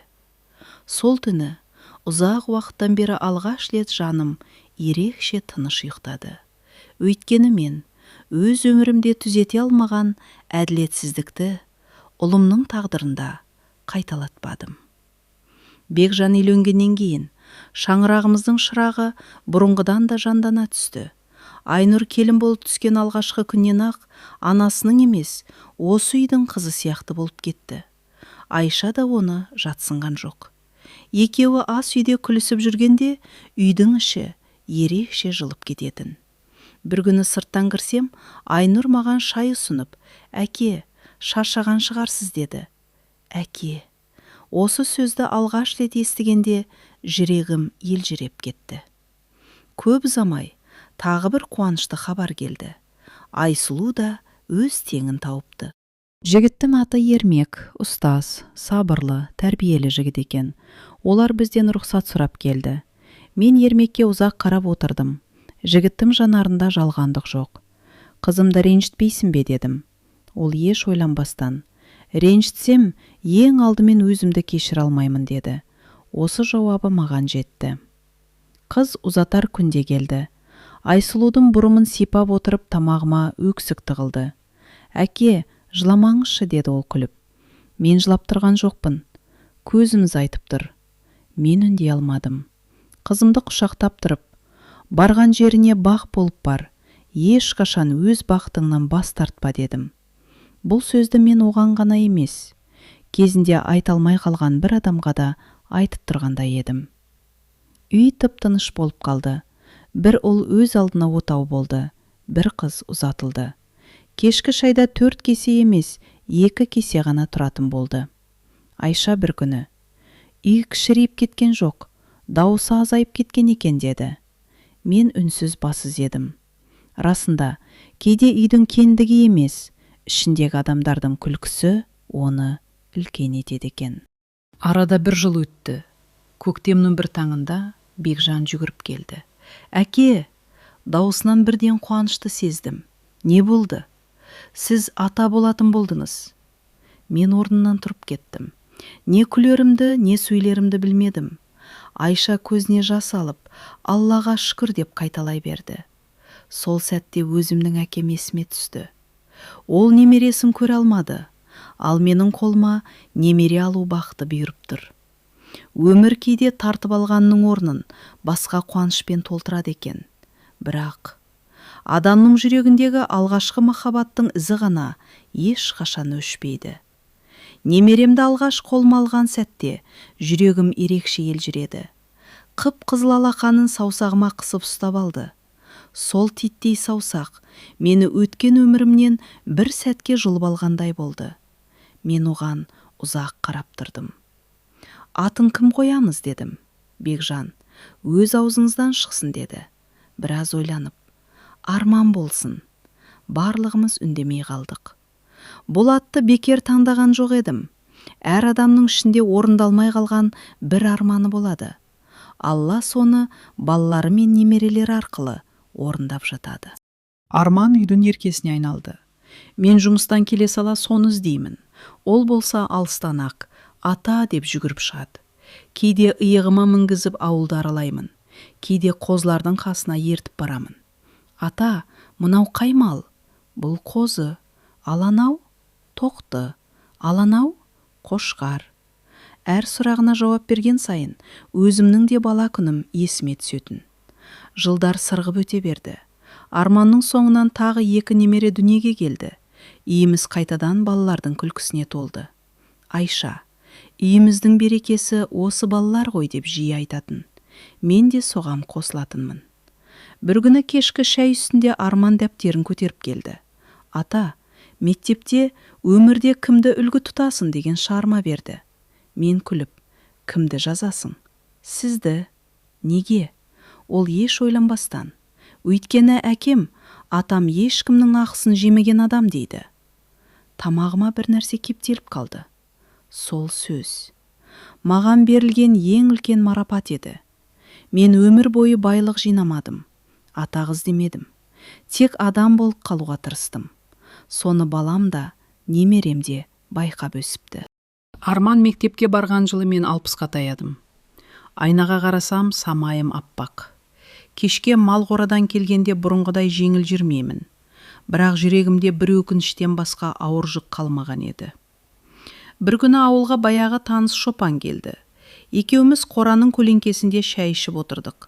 Әңгіме арасында ол: «Анау көрші ауданнан келемін. Сәуленің қызы тұрмысқа шығыпты» деді. Жүрегім бір сәт тоқтап қалғандай болды. Ол сөзін жалғастырды. Анасы жалғыз өзі өсірді ғой. Қызын жақсы тәрбиелепті. Елдің бәрі мақтап жүр. Мен үнсіз басымды изедім. Ішімнен ғана: «Жарайсың Сәуле» дедім. Өйткені мен оны бұрынғыдай ғашық болып емес, өмірдің барлық қиындығын көтеріп шыққан адам ретінде құрметтейтін едім. Сол күні кешке Арман қасыма келді. Ата, адамдар неге қартаяды? Мен күліп жібердім. Қартаймаса, адам өмірдің қадірін білмейді. Сіз қартайғыңыз келе ме? Жоқ. Онда неге ренжімейсіз? Мен немеремнің басынан сипадым. Себебі әр жастың өз бақыты бар. Бала кезіңнің қызығы бар. Жастықтың жалыны бар. Орта жастың жауапкершілігі бар. Қарттықтың тыныштығы бар. Арман ойланып қалды. Мен сіз сияқты ата болғым келеді. Мен күліп, алдымен жақсы адам бол. Ата болу содан кейін келеді. Жылдар тағы сырғып өтті. Арман студент болды. Бекжанның басқа балаларда ер жетті. Үйіміз бұрынғыдай у-шу. Тек мен Айша ғана баяуладық. Бір-бірімізді сөзсіз түсінетін болғанбыз. Кейде кешке аулада үнсіз отырамыз. Ештеңе айтпаймыз. Сол үнсіздіктің өзі әңгімеден артық еді. Бір күні Айша, Нұржан, біз бақытты өмір сүрдік пе деп сұрады. Мен ойланып қалдым. Бұл сұраққа бір ауыз сөзбен жауап беру қиын екен. Я, дедім ақырында. Неге сонша ойланып қалдым? Мен жымидым. Өйткені бақыт деген бір күн емес екен. Кейде көз жасының арасында жүреді. Кейде еңбектің арасында жүреді. Кейде балаларының күлкісінен табылады. Айша басын иығыма сүйеді. Дұрыс айтасың. Мен көкжиекке ұзақ қарадым. Өткен өміріме өкпем жоқ еді. Бірақ тағдырдың бізге дайындаған соңғы сыйы әлі алда тұрғанын. Екеуміз де білген жоқпыз. Арман медицина университетінің 3-ші курсына көшті. Оқу қиындаған сайын үйге сирек келетін болды. Бірақ әр келген сайын жүзінен бір өзгерісті байқайтынмын. Көзінде бұрынғыдан бөлек жылылық бар. Бір кеште шай үстінде Айша күліп, Арман, сен біреуді ұнатып жүрген сияқтысың ғой, деді. Арман қысылып қалды.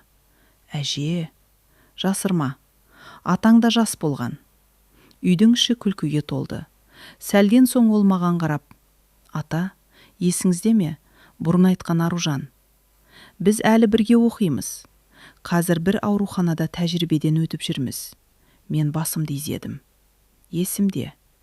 Оны бұрынғыдан да жақсы таныдым. Адам ретінде қатты сыйлаймын. Ертеңіне екеуміз сыртқа шығып, қораның жанында әңгімелесіп тұрдық. Арман біраз үндемей жүрді. Сосын, ата, сіз бір адамды өмір бойы ұмыта алмай жүруге бола ма деп сұрады. Бұл сұраққа дайын емес едім, бірақ сыр бермедім. Егер ол адам жүрегіне із қалдырса, болады. Сонда уақыт бәрін емдемей ме? Мен күлімсіредім. Уақыт жараны жазады. Бірақ орнында қалған тыртықты өшіре алмайды. Арман ойланып қалды. Мен Аружанды жоғалтқым келмейді. Мен оның иығына қолымды қойдым. Онда жоғалтпа. Сүйген адамымның қолын ұстап тұру кейде батырлықтан да қиын болады. Көктемде Арман тағы келді. Бұл жолы жүзінен ерекше қуаныш байқалды. Ата, мен Аружанға ұсыныс жасадым. Ол келісті. Айша қуаныштан көзіне жас алды. Ал мен ұзақ үнсіз отырдым. Бір кезде ғана, әке шешесі не дейді, деп сұрадым. Анасы қарсы емес. Екі жастың бақытына бөгет болмаймын, деді. Осы бір ауыз сөз жүрегімнің түбіне жетті. Мен көзімді төмен салдым. Бір кезде дәл осындай бір ауыз сөз айтылмай қалғандықтан. Екі тағдыр екі жаққа кеткен еді. Ал бүгін тағдыр сол қателікті немеремнің өмірінде қайталамапты. Арман мен Аружан оқуын аяқтаған соң, екеуі де аудандық ауруханаға жұмысқа орналасты. Екеуі бір-бірін бұрынғыдан да жақсы танып, шешімдерін өзгерпеді. Бір күні кешке Бекжан мен келінім үйге келді. Шай үстінде Бекжан. Әке, балалардың ниеті түзу. Енді құда түсудің қамын жасасақ деп отырмыз, деді. Мен үнсіз ғана басымды изедім. Осы күнді күткендей болсам да, жүрегім ерекше толқып кетті. Айша үй ішіндегі дайындықты бастап кетті. Сандықтағы ақ дастархандарды алып шықты. Келіндер ыдыс аяқты түгелдеп, үйдің ішін реттей бастады. Құдалар алғаш рет келеді. Барлығы жарасымды болсын деп, Айша әр нәрсеге мән беріп жүр. Мен сырттан қарап отырып, әйел адамның үйдің берекесі екенін тағы бір түсіндім. Кешкісін Арман қасыма келді. Ата, толқып жүрмін. Мен күліп жібердім. Толқымайтын жігіт болмайды. Егер бәрі жақсы өтсе, жақсы өтеді балам.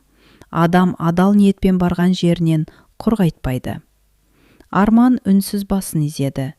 Оның жүзінен баяғы жас нышанды көргендей болдым. Бірақ тағдыр оған менің жолымды емес, өз бақытының жолын жазғандай еді. Құдалық болатын күнде белгіленді. Үйге ауылдың ақсақалдары шақырылды. Әйелдер бауырсақ пісіріп қазан көтерді. Аулада жастар киіз үйлерді тігуге дайындалып жатты. Бәрінің жүзінде қуаныш. Бәрі осы күннің сәтті өтуін тілейді. Ал мен кешке қарай жалғыз өзім қораға қарай бет алдым. Ескі қора, сол баяғы қалпы. Есігін ашқанда баяғы иіс қарсы алды. Бұрышта тұрған ескі ағаш сандыққа көзім түсті. Шаң басқан. Қақпағы жабық. Анам дүниеден өткеннен бері оған қол тигізген ешкім жоқ. Мен сандыққа жақындадым. Қолымды үстіне қойдым. Бірақ ашпадым. Әлі ерте, дедім өзіме сыбырлап. Сосын сыртқа қайта шықтым. Мен ол кезде, кеше, сол сандықтың ашылуы бір ғана отбасының емес, 50 жыл бойы үнсіз жатқан екі жүректің тағдырын қайта қауыштыратынын әлі білмейтін едім. Атам үнсіз қалды. Қара өзектің жағасын тағы да баяғы тыныштық басты. Су баяу ағып жатыр. Жел өзеннің бетін сипап өткен сайын ұсақ толқындар жағалауға келіп қайта шегінеді. Мен басымды көтеріп атама қарадым. Әңгіме басталғанда оның жүзі шаршаңқы көрінген еді. Қазір мүлде басқа. Әлде бір ауыр жүктен босап қалған адамдай. Жүзінде мұңнан гөрі тыныштық басым. Қасымда Айша әжем отыр. Әңгіме басталғалы бері ол көп сөйлемеді. Тек анда-санда атама қарап қояды. Кейде оның иығына қолын қояды, кейде үнсіз ғана жымиып отырады. Мен алғаш рет олардың үнсіз тілін түсіне бастағандаймын. Бір-біріне ештеңе айтпай-ақ бәрін ұғып отыр. Ұзақ үнсіздіктен кейін мен ғана сөз бастадым. Ата, ол маған жай ғана бұрылды. Айта ғой балам. Даусында бұрынғыдай діріл жоқ, керісінше өте сабырлы. Мен кішкене ойланып қалдым. Сосын жүрегімге көптен бері тұрған сұрақты қойдым. Қасымбек атаға ренжідіңіз бе? Атам бірден жауап берген жоқ. Көзін қара өзектің арғы бетіне қадап ұзақ отырды. Бәлкім, 50 жыл бұрынғы ауылды көріп отырған шығар. Ақыры баяу ғана басын шайқады. Жоқ. Шынымен бе? Иә, балам. Мен ренішпен көп өмір сүрдім. Алғашқы жылдары ренжідім. Әскерден келгенде ренжідім. Сәуленім ұзатылғанын естігенде ренжідім. Қызымды емес, біреудің қызын жоқтап жүргенімді түсінгенде де ренжідім. Бірақ уақыт өте келе бір нәрсені түсіндім. Мен үнсіз тыңдап отырмын. Қасымбек менің бақытымды тартып алған жоқ. Ол өз қызының бақыты үшін күресіп жүрмін деп ойлады. Өкініштісі, әке кейде баласын қорғаймын деп оның жүрегін жаралап алатынын кеш түсінеді. Мен үнсіз қалдым. Атам сөзін жалғастырды. Мен де әкемін ғой. Сендердің әкелерің дүниеге келген күні түсіндім. Баласы үшін адам кейде дұрыс пен бұрысты ажырата алмай қалады екен. Сондықтан Қасымбекті кешірдім. Өйткені ол жаман адам емес еді. Ол қатты жақсы көрген әке еді. Тек махаббаттың байлықтан үлкен екенін кеш түсінді. Жүрегім шым ете қалды. Мен қайта сұрадым. Бірақ сіздің өміріңіз өзгеріп кетті ғой. Атам жымиып қойды. Иә, өзгерді. Бірақ жаман жаққа ғана емес. Егер Сәулемен қосылсам, мүмкін Айшаны кездестірмес едім. Сендердің әкелерің дүниеге келмес еді. Сен де мына жерде отырмас едің. Өмір бір есікті жапқанда, екінші есікті байқатпай ашып қояды екен. Ол кезде оны ешкім көрмейді. Бірақ жылдар өткен соң ғана түсінеді. Мен еріксіз Айша әжеме қарадым. Ол үнсіз ғана көз жасын сүртіп отыр екен. Атам оның қолын ақырын ұстап алды. Айша, Сен де көп күттің. Әжем жымиып басын изеді. Күткеніме ешқашан өкінген емеспін.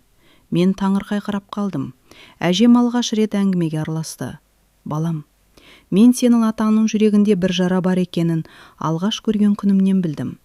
Бірақ ол жарамен күрескен жоқпын. Өйткені адам өткенін ұмыту үшін емес, онымен өмір сүруді үйрену үшін жаралған.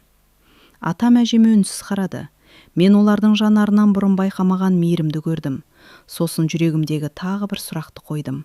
Ата, сіз Сәуле әжені әлі жақсы көресіз бе? Атам көзін жұмды. Ұзақ уақыт үндемеді.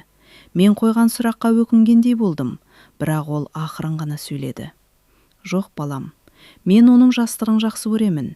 Менің жастығымды жақсы көремін. Сәуле менің өткен өмірім еді. Ал мына жанымда отырған Айша менің бүкіл өмірім болды.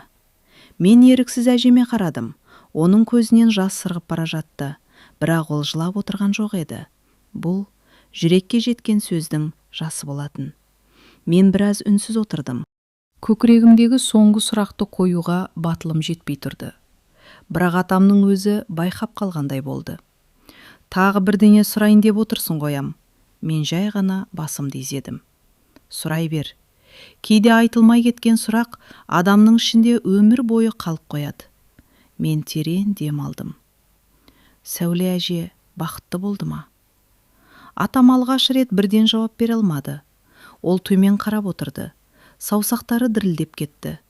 Айша әжем үнсіз ғана оның қолын қысып қойды. Біраздан кейін атам баяу сөйледі. Бақыт. Адам оны сыртынан көріп бағалай алмайды екен балам. Біреудің күліп жүргеніне қарап, оны бақытты деуге болмайды. Біреудің жылағанына қарап, оны бақытсыз деуге де болмайды. Мен Сәуленің өмірін сырттай ғана естіп жүрдім. Күйеуі жаман адам болмапты. Қызын алақанына салып өсіріпті. Шаңырағы шайқалмаған, елі сыйлаған отбасы болыпты. Бірақ атам үнсіз қалды. Бірақ не ата? Оны көргендердің бәрі бір сөз айтатын. Қандай сөз? Сәуле күледі, бірақ көзі ешқашан күлмейді дейтін. Жүрегім шым ете түсті. Кейін күйеуі ауыр сырқаттан қайтыс болды. Сәуле жалғыз қызын ұзатты. Немерелерін бағып жүрді. Ешкімге мұңын шақпады. Ешкімге өткен өмірін айтпады. Тіпті қызы да білмеген. Тек бір ғана әдеті болыпты. Қандай? Жыл сайын көктем шыққанда жалғыз өзі қара өзекке келетін көрінеді. Мен селк ете қалдым. Осы жерге ме? Атам басын изеді. Иә, осы жерге. Өзенге ұзақ қарап отырады екен. Сосын үнсіз кетіп қалады. Мен оны кейін ғана білдім. Бәлкім, екеуміз бір өзеннің жағасына талай келген шығармыз. Тек әртүрлі уақытта. Менің көзіме жас келді. Сонда сіздер бір-біріңізді іздемедіңіздер ме? Атам жымиып қойды. Жоқ. Неге? Өйткені махаббат деген біреудің өмірін бұзу емес. Мен барып оның жүрегіндегі жараны қайта тырнағым келмеді.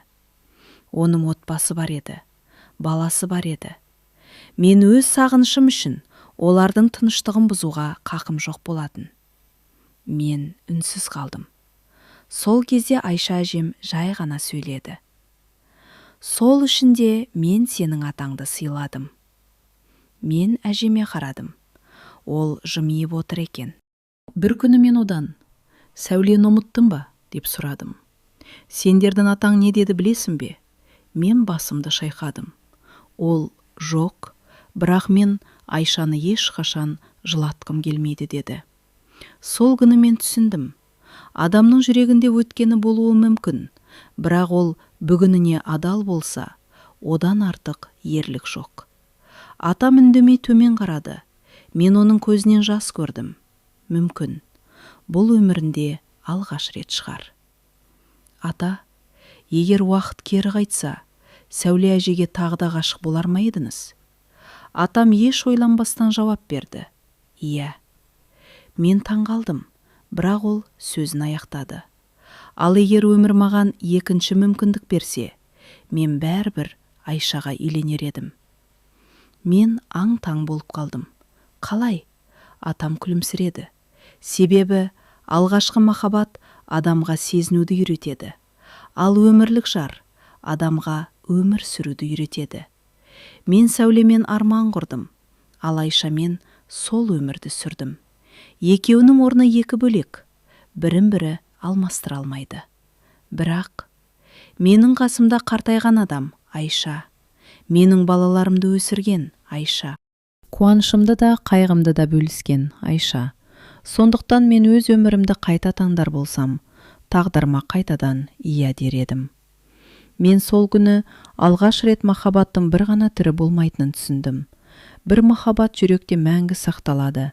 Бір махаббат қолыңнан ұстап, өмірдің соңына дейін бірге жүреді. Ал кейде екеуі екі адам болады. Арада 3 ай өтті. Құдалықтың қарбаласы басылды. Арман мен Аружан шаңырақ көтерді. Өмір өз арнасымен ағып жатты. Бір күні ауылға тағы бір хабар жетті.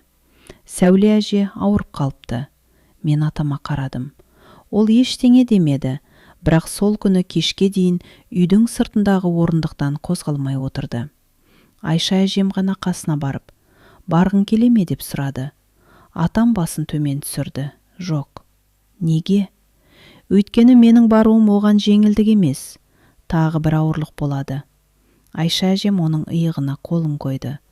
Дұрыс айтасың. Кейбір адамдарды соңғы рет мазаламаған дұрыс. Мен сол сөздің салмағын кейін түсіндім. Бір аптадан кейін тағы хабар келді. Сәуле әже қызы мен немерелерін шақырыпты. Барлығы жиналған екен. Қызы: апа, көңіліңізде қалған аманат бар ма? Деп сұрапты. Сәуле әже күлімсіреген екен. Жоқ қызым, Алла маған жақсы өмір берді, жақсы жар берді, жақсы ұрпақ берді. Мен ешкімге ренжіп кетпеймін. Қызы көз жасын тия алмай, бір арманыңыз орындалмай қалды ма? Дегенде, Сәуле әже терезеден сыртқа ұзақ қарап отырып, әр адамның жүрегінде Алладан басқа ешкім білмейтін бір бөлме болады. Сол бөлменің есігін ешқашан ашпаңдар. Өткенді қазбалаған адам бүгінгі бақытының қадірін жоғалтады депті. Мен осы сөзді естігенде денем түршігіп кетті. Қызы ештеңе түсінбепті. Ал мен ол қай бөлме туралы айтып отырғанын білдім. Сәуле әже сол түні немерелерін құшағына алып ұзақ отырған екен. Әр қайсыны маңдайынан сүйіпті. Сосын қызына қарап: қызым, ешқашан жүрегіңді байлықпен өлшеме. Адамның қолындағы дүниесі емес, жанындағы адамы бай етеді. Егер күйеуіңмен ренжісіп қалсаң, күн батпай жатып татулас. Өйткені адам ертең кешірім сұраймын деп ойлайды, ал ертең кейде келмейді депті. Қызы жылап жіберген екен. Апа, бұлай айтпаңызшы. Сәуле әже күлімсіреп: жылама, мен ұзақ өмір сүрдім. Менің сендерге қалдыратын дүнием көп емес, бірақ бір нәрсе қалдырғым келеді. Не? Бір-біріңді ренжітпеңдер. Өйткені өмір реніш сақтайтындай ұзақ емес. Таң ата бере Сәуле әже жай ғана көзін жұмған екен. Ешкімді әуре сарсаңға салмай, ештеңеге өкінгенін білдірмей, жүзінде әлсіз ғана күлкі қалыпты.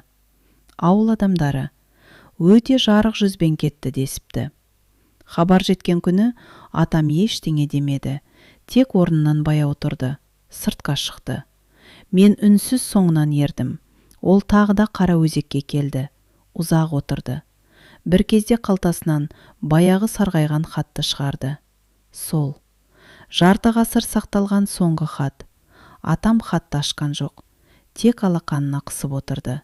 Сосын көкке қарап, баяу ғана сыбырлады: сау бол, Сәуле, бұл жолы шын мәнінде қош бол. Жел баяу көтерілді. Қараөзектің суы сол баяғы қалпымен ағып жатты. Ал атамның жанарынан үнсіз ғана 2 тамшы жас сырғып түсті. Сәуле әженің дүниеден өткеніне 40 күн болған. Сол күні атам тағы да Қараөзекке келді. Бұл жолы мен де, Айша әжем де үнсіз қасында отырдық. Ешкім ештеңе айтпады.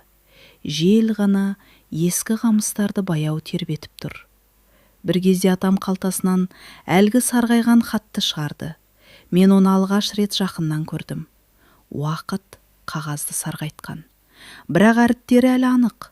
Атам хатты алақанына ұстап отырып, «Мына хат менің өмірімді өзгертті балам» деді. «Неге оны өртеп жібермедіңіз?» Ол жымиып қойды. «Кейбір хаттарды сақтау үшін емес, өзіңді ұмытпау үшін сақтайсың». Мен үнсіз тыңдап отырдым. Егер осы хат болмаса, бәлкім мен Сәулені бір күні жек көріп кетер медім. Неге күтпеді деп кінәлар медім. Ал осы хат маған оның соңына дейін мені сүйгенін дәлелдеп тұрды. Сол үшін сақтадым. Мен атама бұрылдым. «Ата, сіз өмір бойы бір ғана әйелді сүйдіңіз бе?» Атам күліп жіберді. «Жоқ балам». Мен таңғалып қалдым. Ол Айша әжемнің қолынан ұстап алды. «Мен 2 әйелді сүйдім. Бірін жүрегіммен сүйдім, екіншісін бүкіл ғұмырыммен сүйдім». Айша әжем көз жасын сүртіп қойды. «Нұржан». Атам оған қарап жымиды. «Шындық қой. Егер Сәуле менің алғашқы көктемім болса, сен менің 4 мезгілім болдың. Жастығымды да, орта жасымды да, қарттығымды да бірге өткіздің.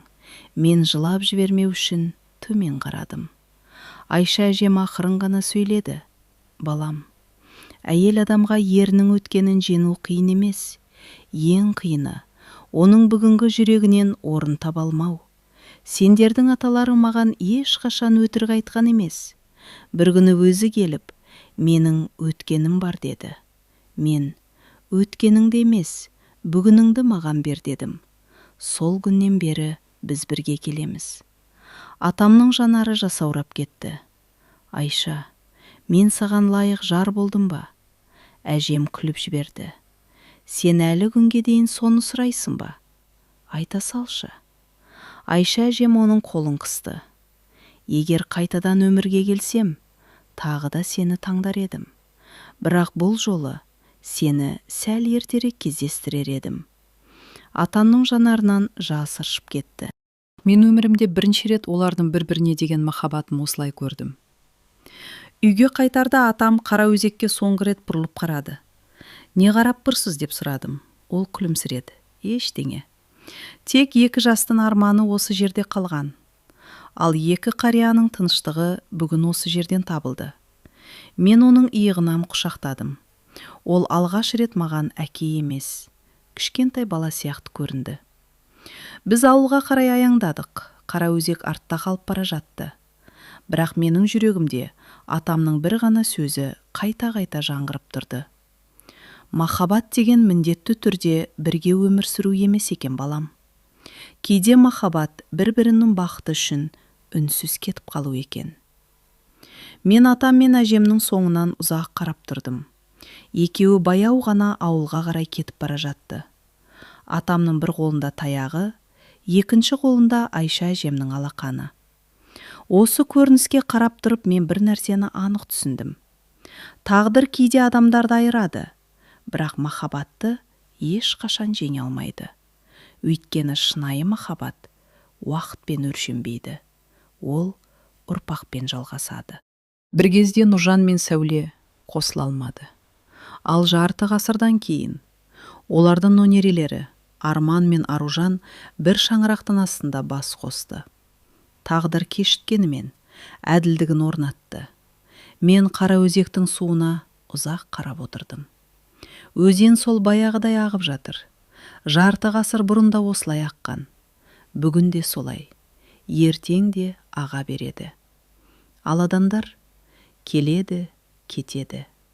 Бірақ кейбір тағдырлар уақыттан да ұзақ өмір сүреді екен. Үйдің төрінде баяғы текемет әлі де ілулі тұр. Көп адам оны жай ғана әдемі оюлы текемет деп көреді. ешкім оның әрбір өрнегіне екі жастың арманы, екі жүректің сағынышы, бір әкенің өкініші, бір ананың сабыры, бір жардың адалдығы тоқылғанын білмейді. Сол себепті бұл текемет ешқашан жай ғана текемет болған емес. Ол бір әулеттің тарихы еді, бір махаббаттың куәсі еді, бір өмірдің аманаты еді. Сондықтан да бұл әңгіменің аты текеметке жасырылған құпия еді.